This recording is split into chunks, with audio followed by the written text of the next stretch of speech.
আমার মেয়ে না অন্য কার সঙ্গে পালিয়ে গেছে। अभी तो पिक्चर बाकी है। যতদিন করে ঘুরে আইছো না কেন, 3-4 ছেলে মা হলেও চাই তোমার সঙ্গেই বিয়ে দেবো। আমিও তো ওটা দেখতে চাই। ও দেখো কেমন হয়।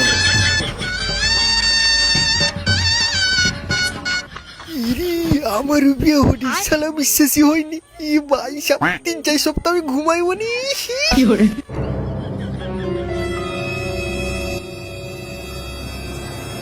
চলো যাই, চলো জামাইয়ের কাছে যাই, চলো।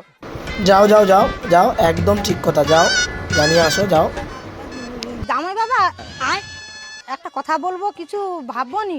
না না, কোনো ভাববেন শাশুড়ি মা, কিছু মনে কেন করবে, বলুন না কি হয়েছে। আমার মেয়ে না অন্য কার সঙ্গে পালিয়ে গেছে। তবে তুমি যদি চাও বাবা, যতদিন করে ঘুরে আইছো না কেন, 3-4 ছেলে মা হলেও চাই তোমার সঙ্গেই বিয়ে দেবো। ঠিক কথা তো, বিয়ে তো হইতে হবে।